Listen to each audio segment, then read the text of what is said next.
Hello, welcome to another episode of White Knuckling Through Life. We are super excited with our guest today. I'll introduce her in a moment. This is Leslie Dilbeck, but I'm really quickly going to pass it to my good friend and partner in crime, Diann Cohen, who's going to give us a teaser on what's coming up in our future episodes and kind of share some thoughts about what we're thinking, where we're going with this podcast, this passion project we have. Diann, what do you got?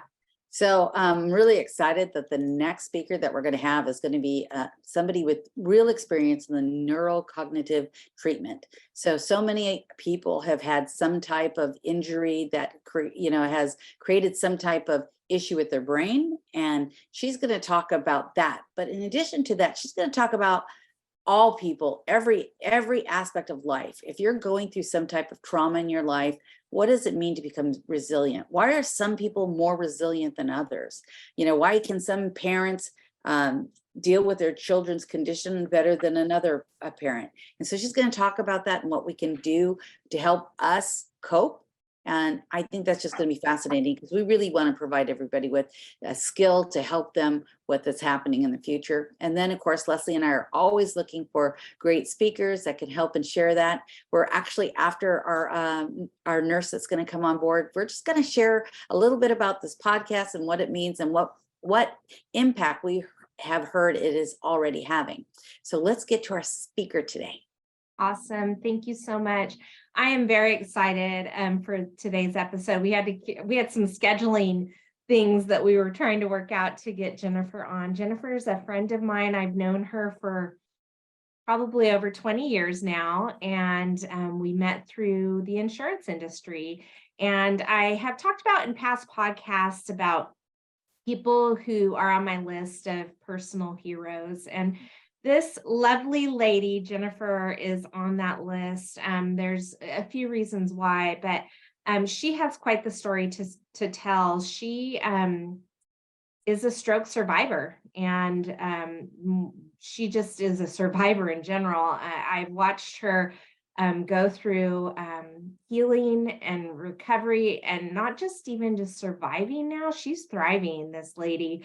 I love it. I love being able to see her a little bit on social media. I don't get to see her in person as often as I should. I feel like the last time I saw you, Jennifer, you were walking the lake with another stroke survivor. And I was like, thinking with my friend, I started crying after I saw you, just because, sometimes I feel like, I don't want to work out, or I get like kind of grumpy about having to do that simple task. And that shut me up real quickly when I saw both of you making it happen for yourselves. And I think your friend was still like maybe using a cane.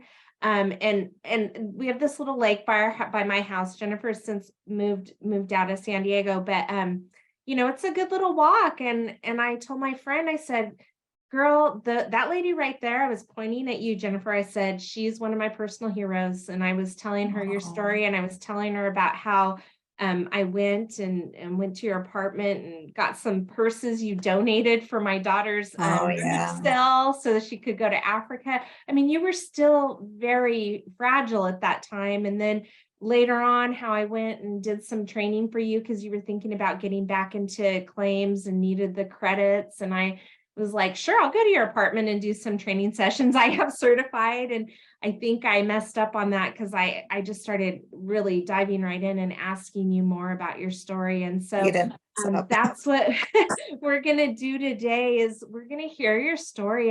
We just want to hear like from beginning, like when it happened, what was happening, and through your recovery process, and the things that helped you, and where you're at today. So Jennifer, why don't you just share with us? We'd love to hear it. Well, thanks for having me. I love to discuss stroke because the awareness needs to be brought to everybody's attention. I had a stroke in September of 2012. I just turned 43 years old. I thought that I had just a headache, a sinus problem. Every once in a while, I felt like my balance was a little bit off. I was working just fine. I was working in claims, and I just felt I was a little bit off. That maybe it was my sinuses. I had gone to the doctors the night before I had the stroke, actually, and talked to the doctor and said, I think I'm having sinus problems. I just have the worst headache that I've ever had before. And he said, well, I'll treat the sinuses. He said, but it's concerning that you indicate that your headache is the worst you've ever had. He said, so I will set you up for a CT scan for the next day. So he gave me some medication. I went home that night. I was still not feeling very well, but I took the medication, went to bed. And in the middle of the night, I woke up and I felt really funny. The walls turned sideways. It just kept spinning. So I tried to get up. I felt nauseous from the spinning. So I got up to try to get to the bathroom and my legs wouldn't work. I tried to get out of bed and I just kind of fell to the ground. So I ended up falling into, yes. Let me ask, so did you have a partner at that time? No, I was all so you're all alone. by yourself. Yeah, I was all alone. So I actually crawled into the bathroom and I'd gotten sick and crawled back to bed. And I ended up calling my daughter. It was kind of near morning. And I called her and said, I think I have to go back to the doctors. I just don't feel right. And she said, Mom, your voice is slurred. And I said, well, I told her these things that were going on. She goes, I can't understand you. Something's going on. And she called an ambulance for me. Thank God my daughter recognized, because I don't think I'd be here today if she didn't recognize that something was wrong. But she called the ambulance. The ambulance came. They were pounding on my door. And of course, I couldn't walk. I crawled out to the door. They got me up and they put me in an ambulance. And he immediately stated that he could tell I was having a stroke. The paramedic did. They immediately took me to Sharp Memorial Hospital. And they weren't quite sure. They kept thinking my blood pressure, everything was normal for an ischemic stroke. There's two types of strokes. There's an ischemic stroke and a hemorrhage stroke. And I just didn't fit the bill for the ischemic stroke. And a hemorrhage stroke is very rare. It's only makes up 13% of strokes. So they had a little bit of a problem diagnosing me. But once they got the CT scan, realized that my brain was bleeding. Jennifer Fryer was with me. Leslie, Jennifer. She was holding my hand, and all of a sudden, I just don't remember anything. But I started hearing things. I just couldn't speak. I lost my ability to speak. I could hear them talking that, oh my God, she's not going to make it through the night. She's in great condition. We need to get her family here. And the only thing that was going through my mind is this today is still traumatic to me, is that, oh my gosh, they're going to bury me alive because I can't speak. I can't tell them that I'm still alive. My body wouldn't work. It was just awful. So after that, I think I lost consciousness and woke up, I think 2 or 3 days later. I was told I had multiple strokes, but the main stroke was in the brainstem and I had a hemorrhage. Now they asked me over and over again if I had maybe was in a car accident or hit the back of my head is for something traumatic happening to me. And I kept saying, no, I didn't have anything like that. And they said, well, usually that type of hemorrhage comes with some type of event. And they found out later that I genetically have small arteries in the back of my brain. And I'd had a massage about a month before that. And it was at like a girls' night, and they did those, you put your head in the donut, and she pushed too hard on my neck. And I remember pushing her hand away from me and telling her she didn't speak English. So I was trying to get her to understand that it was hurting me. And finally, I just made her stop. But when I got up from the donut and walked away, I felt her hand around my neck still. And that went on for about a week. So Wow. I think that was the event that started it. And I had a headache for a couple weeks, and then it just got really bad. And I had this stroke. And I was in the hospital for a long time. And then I went out of ICU. They put me in a private room, and then they found out my brain was bleeding a bit again. I went back into ICU, and then finally got out and went into rehab.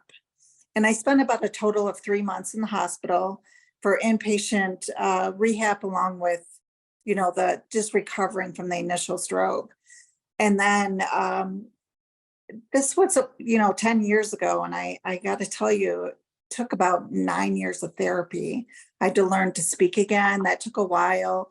When you say that took a while, how long do you think it Well, took? actually, the speaking, when I started to speak again, I had an accent. Yeah, So you had like an English accent. it And I was was like, yeah, yeah.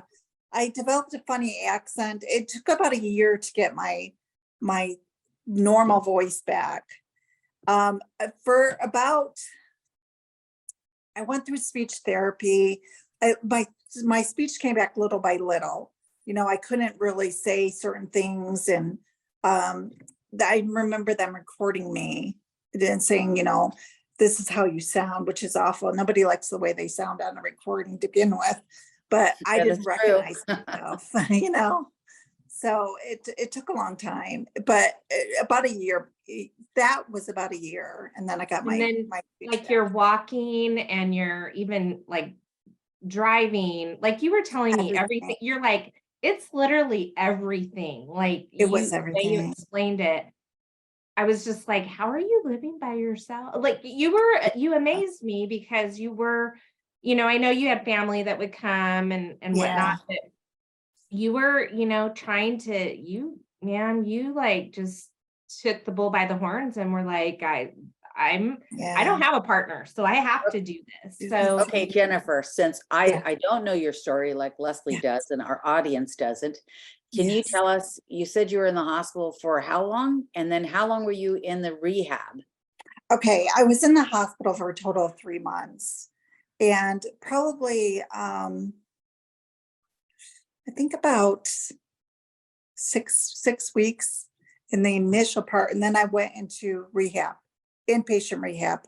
But I remember even going into inpatient rehab, and I wasn't. By the time I got there, I still wasn't able to do much. They had to bathe me. They had to take me to the bathroom. The horrible thing about stroke is that you lose all dignity. I mean, the brain affects everything. So when you have a stroke, it affects everything. And I just remember like them putting me on a table and wheeling me into showers and just spraying me down with like a hose to take a bath or take a shower. I had a group of 3 people have to take me to the bathroom, and they'd have to stand in there because I couldn't wipe myself. I couldn't do anything. And you just have to let go of a lot of. Let me ask a question. Mhm. So you've had your stroke and now you realize you have no control of almost anything. Right. How did you decide to go on as opposed to wanting to, pass away? That is a great question. I got depressed like anybody would. How my life is totally. I was like, oh my God, I can't live like this. And they want you to participate in rehab. And I remember pulling the covers on my head. I'm not going to go to rehab because I don't want to do this. I don't want to deal with this. And I just cried. Well, one day I was sitting there, my daughter had come in and she started crying. And I thought, oh my gosh, what am I doing?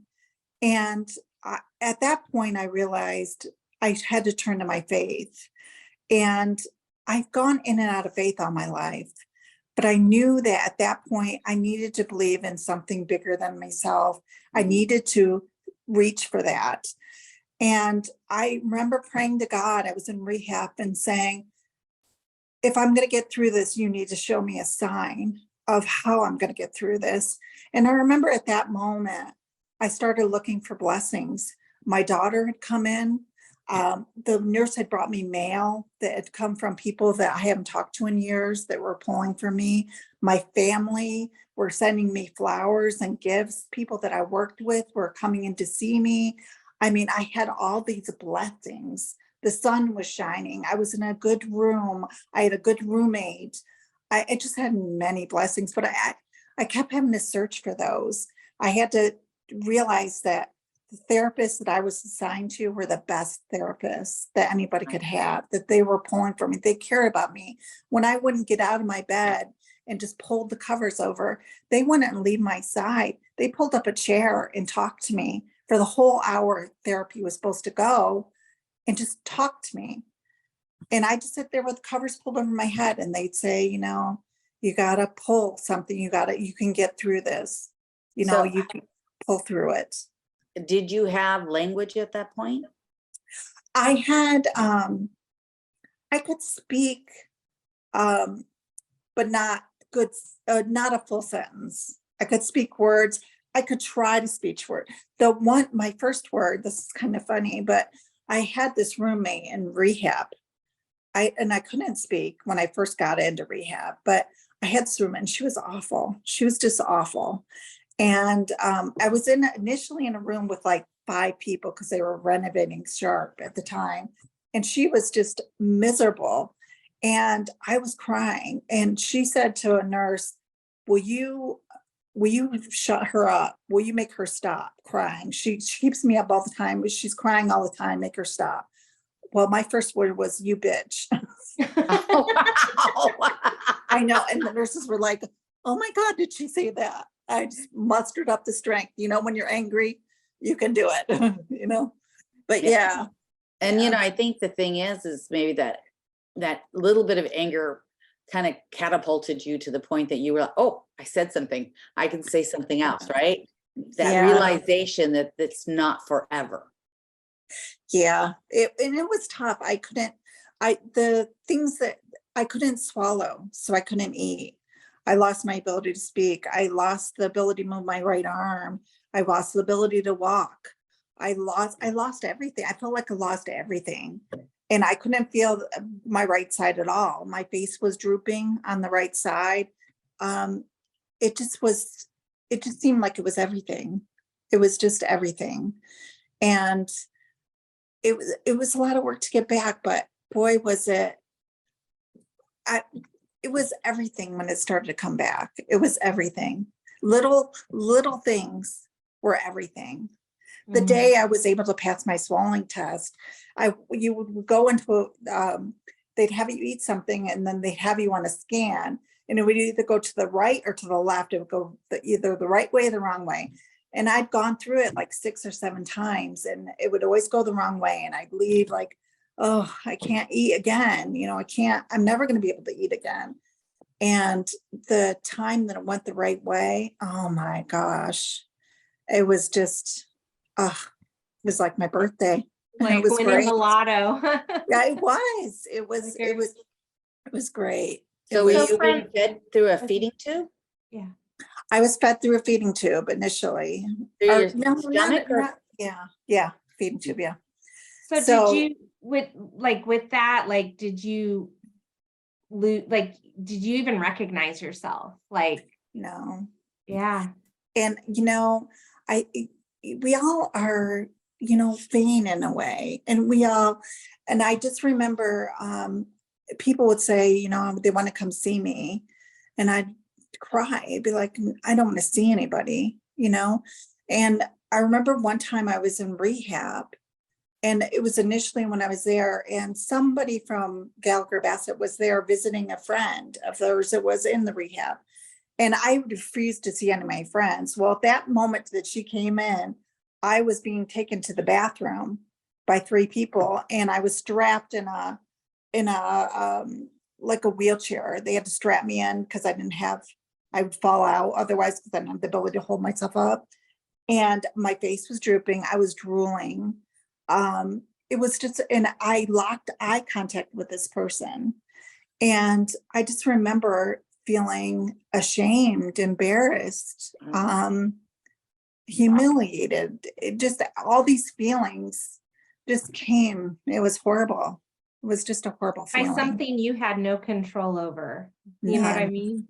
It's Yeah. like, we can feel ashamed about our like behavior if we do something that's Right. not, of good character. But this was something you had no control over. And I do remember I want to move forward out of rehab and you then being in that apartment in La Jolla. For sure. Like, yeah, so Sure. so you got out of the inpatient and then it became a whole different thing of you Right. living in your apartment, but still having to go for your occupational therapy and all the other things that were to get you better. So what allowed you to finally what broke you loose of inpatient and got you to the Okay. apartment? I do want to say though that stroke, they always say that you think about stroke and you think about elderly people. So having a stroke when you're younger, people don't understand, and I didn't understand. It was kind of shameful. I'm like, why am I having a stroke? People think I'm stressed out and having a stroke because of stress at work or something. It was kind of embarrassing that I couldn't handle those things. People thought that maybe that's what caused it. So there is some shame to it. I can't Mhm. explain why, but even the friends that I've had that had a stroke when they were younger, yeah, there's some shame to it. Well, we But talk a lot about shame being part of like the mental health stuff or what, different things right, that are outside of our control, things that certain family members do or whatever. It's just, I think it's kind of a natural response to feel like ashamed or embarrassed or because it's such a shift from how you normally viewed yourself and how other people yeah, viewed you and you don't know what people might be saying or thinking and so it's just such vulnerability, and I think that yeah. that's a normal response. Well, I'd gone through a breakup right before that. So people assumed that I had this stroke because of this breakup. And I was like, oh my gosh, it's kind of like I couldn't handle breaking up with somebody, you know what I mean? It was just kind of shameful. But Yeah. yeah, I got out of the hospital 3 months later, and I was very fortunate. My dad had gotten me a very nice place in La Jolla that had a concierge. So to get me out of the wheelchair, they had a valet that would get me out of the car. My mother was with me for the first year. It would help her get me out of the car and take me into the apartment. Um, at that point, I was in what they called an outreach community. They wanted stroke survivors to acclimate back into society. So it was called a community outreach program or something. It was I would go to rehab. It was outpatient rehab, but I go to the hospital, and it would be basically taking classes all day. So I'd have physical therapy one class. I had outpatient therapy, or not the outpatient. I had speech therapy. I had occupational therapy. I actually had English class. I had a meditation class. I had I think there was a reading class or something. So all day long, it's like I went to school. So I go in at 7 o'clock in the morning and I leave at 4. And they actually, it's a wonderful program. They would actually take people not necessarily had a stroke, but any brain injury survivors, and like take us to the grocery store, and they'd give us a list of things we'd have to get, and to acclimate you back into using your brain. And we did like field trips to places just to start walking. People were walking, trying to get us out into the world. And So that that's was such a really nice. shift from being a single provider career professional in the claims Yeah. environment to doing Yes. this type of thing. So I'm sure there was some grief. Embarrassment. There was embarrassment because I remember going to Vaughn's. My first trip was to Vaughn's, and you got into a little bus that said Sharp Memorial on the side, and they drove us all to this thing. They gave us notes. They gathered us in the front of the store, and it said, okay, guys, go find this stuff on this list. And I kept thinking, here I was not really being able to walk. I think I had a walker at that time. And with this list, and I kept thinking, oh my God, what if I see somebody I know? I'm going to be so embarrassed. So, I had to work through that, of course. Later on, I realized how much it was a benefit to me. But during that, I was like, oh my gosh, because you're right. I was a professional. I was, Yeah. You were like a single mom. You did a lot. I did everything. Yeah. You did. And I mean, you lost so much. So like, let's talk about your grieving process for what your life once was to now the reality of what it became because of the stroke. So did you have to go through like a grieving process? Yeah, you mourn your former self. You have to come to an acceptance. I had to realize that, there was a lot of gifts that came out of this. I lost a lot, but I gained a lot. I met some people going through this that inspired me that I would have never met if it wasn't going through a stroke. I mean, I met the woman I walked with at the lake. We're still very good friends. And she went through just a traumatic stroke at a young age in her 30s. And she could not speak for 3 years. Wow. And she has aphasia. She still has aphasia. She's gone on with her life. She is just an inspiration. She's just a wonderful person. And she actually ran a marathon not long ago, and still still can't feel her side, her left side at all. And it doesn't have the ability to use her arm at all, but she straps her arm into weights, and she'll lift weights to strengthen her arms. She rides a cycle. They have to strap in her arm. She doesn't have the ability to hold her hand open. And she created her own devices so she could maneuver her hand. She is just incredible, an incredible lady. And if it wasn't for my stroke, I would never have met her. Right. One of the things I observed as you were recovering was just the blessing of your family, seeing that support system you had, and they were in New York, right? New York. Yeah. When I had my stroke, my family my father was in Chicago, and my rest of my family was in New York, and my family rallied around me. I never realized the meaning of family until that happened. My sister she was a disability adjuster at the time. She came in, she took over power of attorney of me because I couldn't do anything. She filed all my disability things and got my claim processed. She handled all that stuff, my medical treatment, working with the insurance companies. My dad took over my finances, which was good and bad, So he said, look, I'm going to pay your rent. I'm going to pay all your bills for at least a year. I don't want anything, to distract you from getting better. He actually, I eventually had used up all my physical therapy benefit, and he actually paid for me to continue on at a private hospital, and continued my therapy for over a year. It was wonderful. And my mother stayed with me. My mother was everything. She was my caregiver. I had a bell next to my bed. She slept in the other bedroom. I would have to beep her in the middle of the night to take me to the bathroom. She would get up. She would take me to the bathroom. She gave me showers. She helped me walk. She did everything for me, everything. And I was so fortunate. Your daughter and your granddaughter. Yeah, my daughter. Well, my granddaughter wasn't born yet, but my daughter, but she also was very young. Yeah. Well, she had just turned, I think, 20. So she was at that age, she was starting her young life, and she was there, but I also didn't want her there in a lot of senses, because she was going to school. She had a new boyfriend. I just didn't want to plague her. My mom was there. My dad was there. My sister was there. I felt that was enough to get me through. She gave me the love and support I need as a daughter.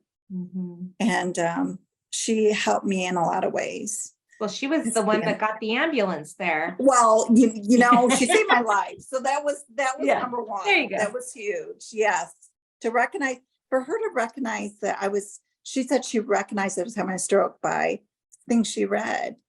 And just stroke awareness is so huge. I just wouldn't be here if she hadn't read an article. I don't really Right. think I'd be here, Yeah. you know. Now you're done with, do you still go to therapy or still have any kind of stuff you work on, or is it like all at home I stuff I now? do work. Yeah, it's home stuff. It's been 12 years. So, or Yeah. yeah, almost 12 years. But anyways, I lived in La Jolla for a year, and then I moved to La Mesa because I got more independent.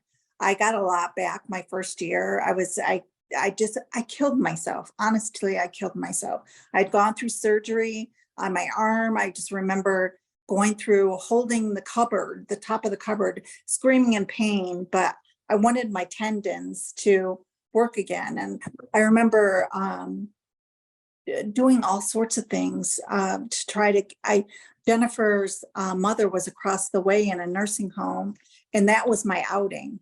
I would go visit her every day. Mhm. And she was going through her Parkinson's. So we kind of had that kind of connection that our Mhm. brains were not working. And she really helped me through also. She really did. And I just, that first year was, I just, they even say that after the first year after you have a stroke is the most crucial year, because chances are what you get back your first year is good. But after your first year, it's harder to get anything back. People do gain a lot back. They have to work at it. But they say that first year is pretty crucial. So are you So- driving again, or like? Am I not? Yeah. It took probably about 8 months. And I decided I wanted to get my license back after my stroke. And I remember I decided to take a class. I took classes through Sharp for driving, but I decided I would take an outside private class, and I did that. Plus my daughter would take me to Qualcomm and say, okay, mom, she trained me how to drive. It was like How a reverse, fun. you know? You Yeah. had to learn to So drive again. Yeah. yeah, it took a while. The part of my brain that was injured is the anxiety. It controls your anxiety. And I had a problem, panic attacks all the time when I was driving. So that was really hard to get through. I don't drive long distances because of that. What happens to me is once I go into an anxiety, a panic attack from this, it affects physically what's wrong with me. I still have problems with my right leg, especially my right ankle. And what happens is my ankle inverts. When I have anxiety, my ankle will turn. So I can't control it. So driving is impossible. Walking is impossible. So I don't drive long distances. And what about Because- working? Did you return back to work? I volunteer at a hospital right now. I went through the disability process, and I tried to return back to claims for a long time, probably about 6 years. And then finally I had to come to an acceptance that I probably couldn't do what I wanted to do. And I decided I can't just sit home. So I started to volunteer. And now I volunteer at a hospital 3 times a week. And it's really nice because I get a chance to talk to people, especially people that are having family members go through stroke, saying, you have to hold hope, because Okay, so I'm an you're example of so how. you're volunteering at the stroke unit or something, or? No, I work at Kingman Regional, which is I live in a small town. So our hospital here, I work at the front desk. So I greet people that come in. I direct them through the hospital. I speak with them. I pray with them. Bring people with wheelchairs out. So I'll go to surgery and get somebody in a wheelchair and take them out. I'm lucky that I have the wheelchair because I can do it. It's like my walker. So I can take people out in the wheelchair. And I've met some wonderful people through volunteering. Yeah, and I I do love it. remember when you were first wanting to go back into claims, and I was meeting with you at your apartment. I was like, Yeah. I was actually trying to discourage you. I was just like, girl, Yeah. do you have to? You know, like, I don't know. Like, there's, other things I could see you doing. Like, it Right. just, but you wanted it so bad. Like, I you want to did know. want that so bad. And it was Yeah. like, I left it with you, like to think about some of that stuff, because maybe was it like, I want to have that earning capacity. The earning capacity. I want to have what career brings to self-esteem, or, there's a lot of motivators for that. And, you were working, that was impressive to me. Like you were like still fighting for it. And, I Yes. think that it's really excellent when you say like you came to your own realization of like, is that necessary? Do I necessarily need to do that? Or would that be good for me? And maybe perhaps grieving it a little bit and going, okay, I have to grieve the loss of my career that you had been doing for years and years and years. But now look at this other awesome thing you're able to do, like, I with know. these It's a blessing. people. And so it goes back to that thing that you were saying at the beginning, like the things you've gained because of it. Yes, you lost a lot, but working and volunteering at the hospital, gives you something else that fills you up, which is beautiful. Jennifer, Well, yeah. Yeah. question for you. Sure. Actually, two questions. What Sure. advice would you give to somebody that is in the recovery stages? And then what advice would you give to their loved ones? You know, it, the loved ones, it's hard. They need just as much support as somebody going through a stroke, if not more. Somebody who's stepping up to be a caregiver, their lives change also. And that, it takes a special person to be able to caregive for somebody.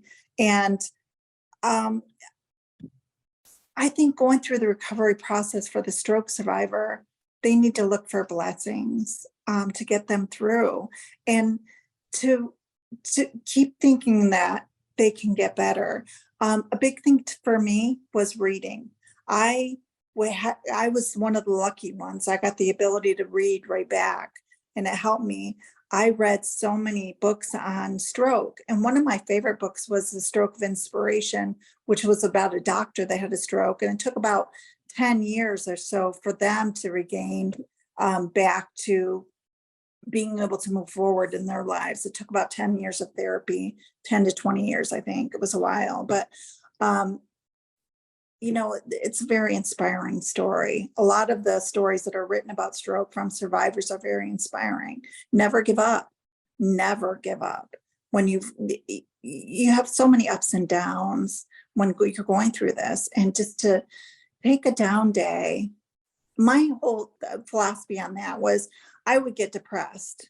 I would really get depressed. It would be a dark day, but I kept saying, take this day, be depressed all you want, cry all you want, but don't let it carry into the next day, because depression creeps into you like that. If you let it go, before you know it, you just can't. It's too hard to get out of it.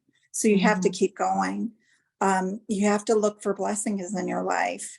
Things that one of mine, I got depressed. I was going through a depression, and my granddaughter was born. And my daughter was going through something at the time, and she asked me if I could help raise her. And so basically, she dropped my granddaughter off, and I would watch her during the day. And we didn't go anywhere. I just watched her play around because I was afraid to pick her up, could drop her or whatever. But I kept her in a little playpen, and it was a blessing to me. I think, well, if I had to return back to work, I would not have this blessing. This is such a blessing in my life. And just searching for things like that, what came out of this. And there's always something that comes out of it. There's always something that comes out of it. Either you meet somebody, you gain a new perspective on things. I mean, you're going to look at life differently. I was a claims examiner since I was 20 years old. I thought that was it for me. That's all I knew how to do. That was my whole identity, really. I was a single parent. My identity was I was able to support my daughter by myself and make a good living. This is what I excelled at it. I moved up the ladder. I worked so hard. Once that was taken away, I'm like, what do I have? What am I going to do now? I'm 43 years old. This is all I know how to do. I've lost the ability to do this and that and the other. What am I going to do with my life? I'm a sole provider. I have one income. What am I going to do? You know, and it's scary, but you got to keep the faith, keep the faith. You'd be amazed at the people that come out of the woodwork to help you. And it's such a blessing. It really is. Okay, so we're talking about the people who came out of the woodwork. What would you say to people, you know, friends and loved ones of somebody who's had a major stroke like yours? Because initially you said you were embarrassed, you were ashamed. I was. What can those of us, you know, that might support somebody in that situation do?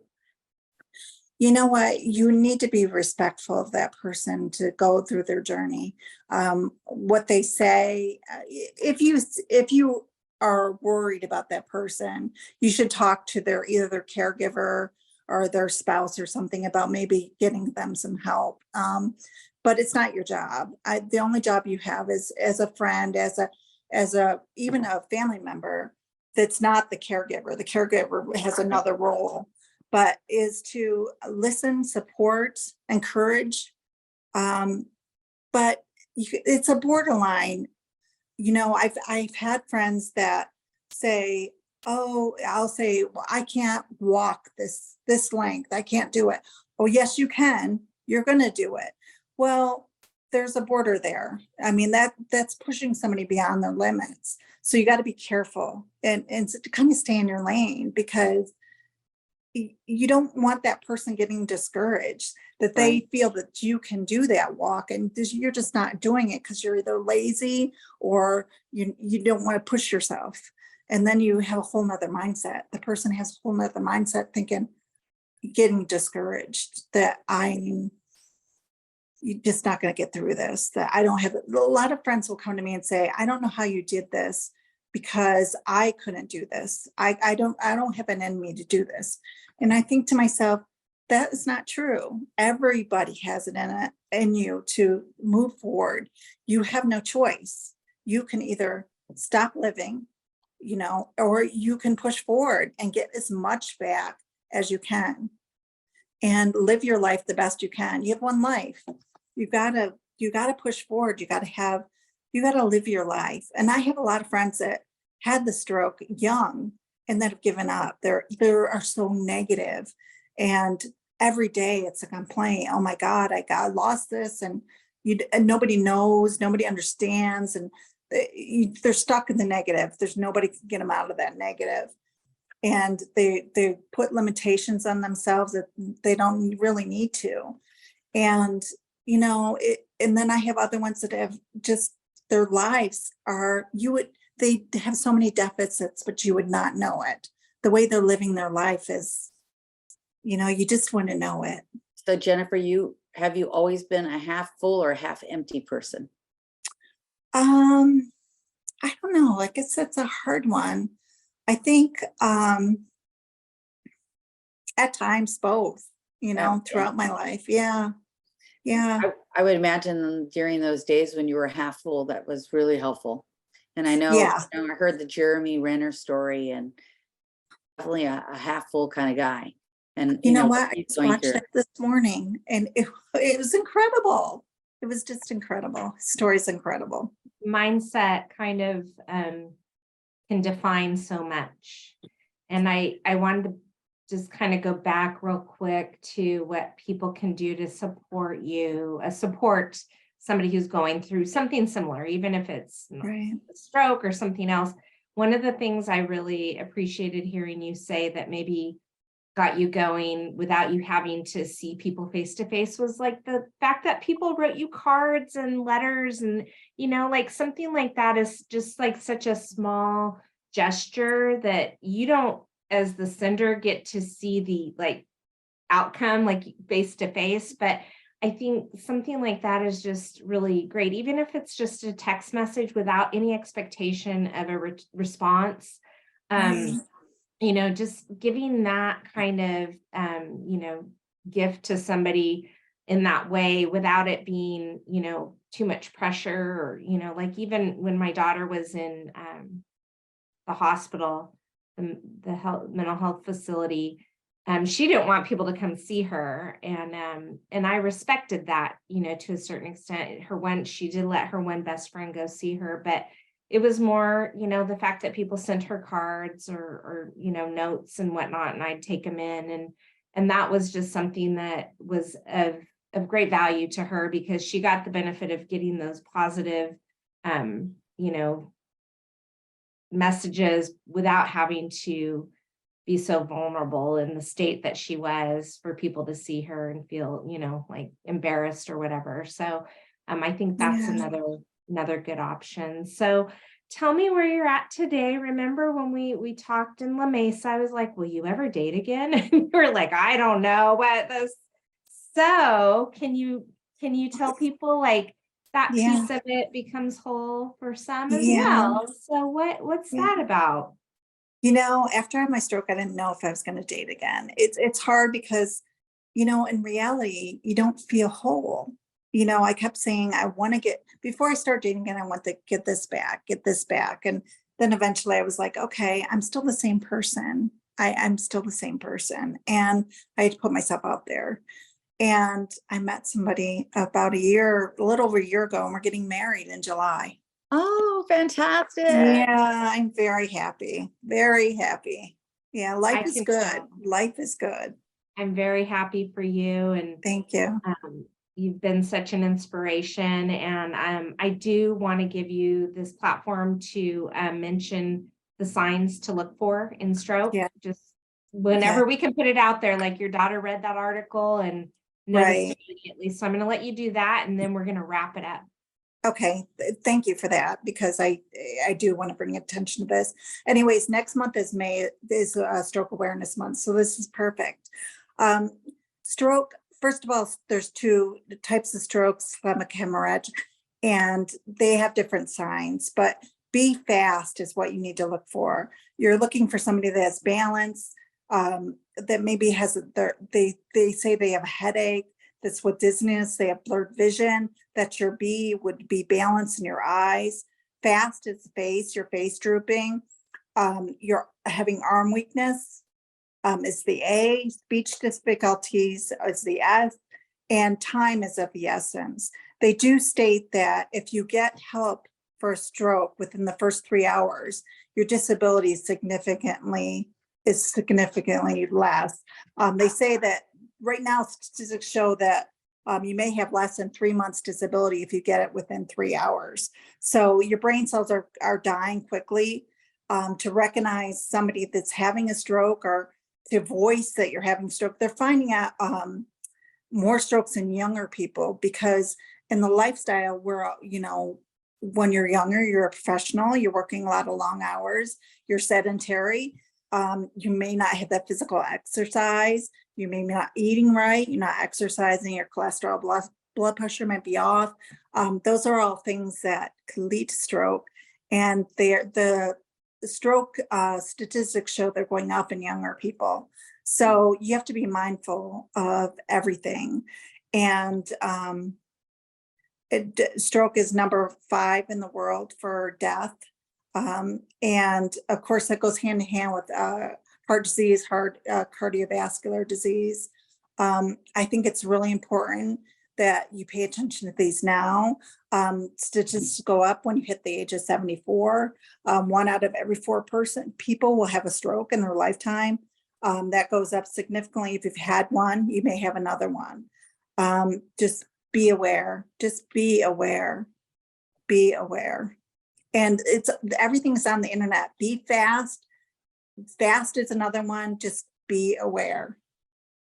Jennifer, your Excellent. story is so touching, and we really appreciate you sharing it, being vulnerable and being willing to explain what you went through. I think it's really helpful for those people who have a loved one that has experienced it to hear your story so they can understand firsthand what they're going through. But also, if we hear the story and we go through it, hopefully we will be able to recall what you did and your resilience. Oh, thank you. Thank you for having me. Well, we want to, yes, and I'll just kind of close it out and say thank you for being one of my personal heroes. Oh, thank you. Your resilience and your strength and your perseverance touched me in my own personal life and in other things that I've gone through. And you may not even know that, but I'm sure it has touched many other people. So thank you for sharing. And I can't wait to see your wedding pictures. Oh, And thank I you. just always close out every one of our episodes with the same thing: for people to be kind, which you're wearing your shirt. Be kind to yourself, be kind to others, and sprinkle it everywhere like glitter. Until next time, this is Leslie and Diann, bye-bye now. bye.